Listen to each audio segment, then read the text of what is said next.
యస్మిన్ యథా వర్తంతే యో మనుష్యః తస్మిన్ తథా వర్తివ్యః సధర్మః. అంటే ఇతరులు నీ పట్ల ఇదివరకు కానీ ఇప్పుడు కానీ ఎప్పుడైనా సరే నీ పట్ల ఎలా మసలేరో నువ్వు వాళ్ళ పట్ల అలాగే మసలాలి. అంతేకాని నేను మంచివాడిని, వాడు ఎలా ఉంటే నాకెందుకు, వాళ్ళకి నేను తగిన రీతిలో గౌరవిస్తాను, మర్యాదలు చేస్తాను, అప్పుడే నాకు సంఘంలో మంచి పేరు వస్తుంది. పురాణాలన్నీ కూడా ఇవే చెప్తున్నాయి. అలిగిన నలుగక ఎగ్గుల్ వలుక కథ విననై అట్ల ప్రతివచనంబుల్ పలుకక అని ధర్మరాజు, విదురుడు, శాస్త్రాలు ఇలాంటి వాళ్ళే కాదు. ఉరులే యవియునరించిన నరవరయ ప్రియము, ఇలా పద్యాలన్నీ కూడా ఉన్నాయి కదా.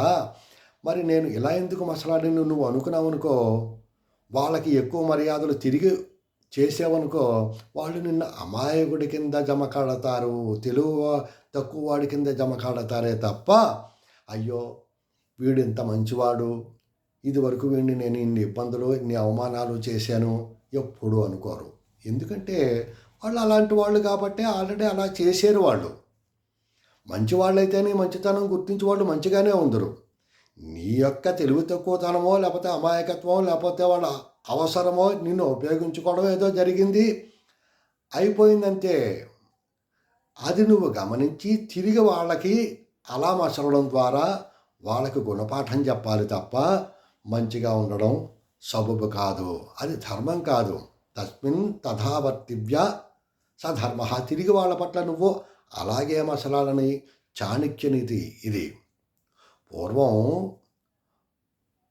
ఒక అడవిలో ఒక లేడి పరిగెత్తుకుని వచ్చేస్తోంది పాపం ప్రాణభయంతో.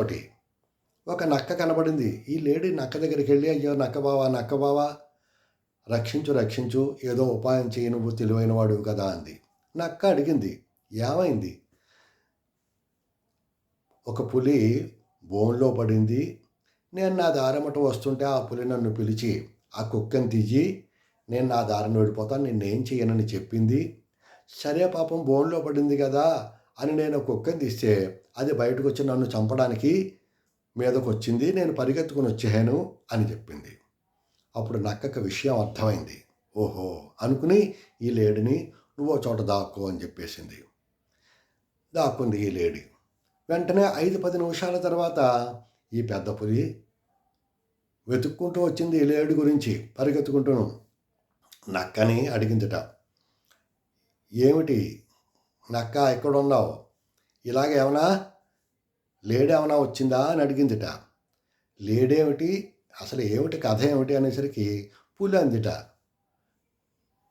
విషయం ఇది, నేను బోన్లో ఉన్నాను, బోన్లో ఉంటే ఒక లేడీని కనపడి దాన్ని కుక్కని తీయమన్నాను, కుక్కని తీయమంటే అది తీసింది.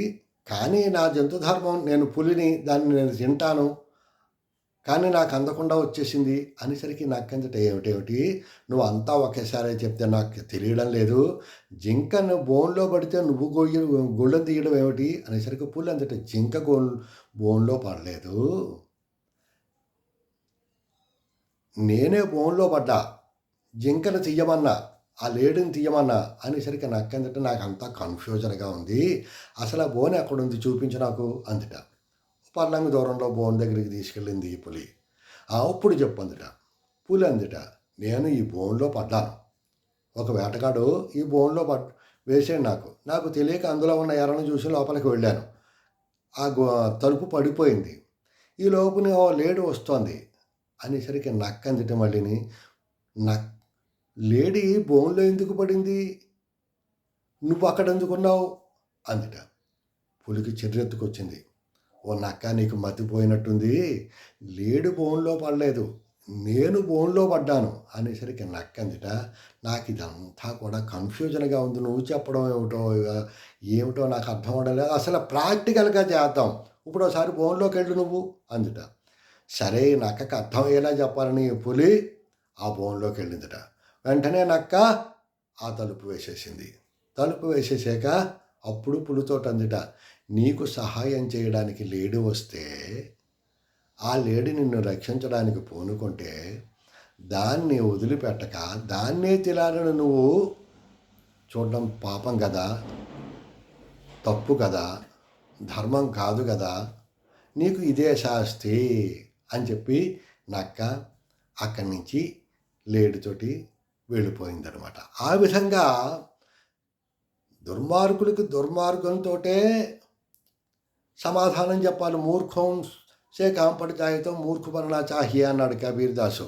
ఒక మూర్ఖుడితోటి పని వస్తే మూర్ఖంగానే ఉండాలి తప్ప వాడికి శాస్త్రాలు చెప్పి, నీతి శ్లోకాలు చెప్పి, పద్యాలు చెప్పి ఎన్ని చెప్పినా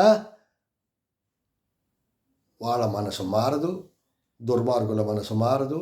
వాళ్ళకి సమాధానం చెప్పాలంటే తిరిగి నువ్వు అలాగే ఉండాలని ఈ శ్లోకం యొక్క అర్థం అన్నమాట.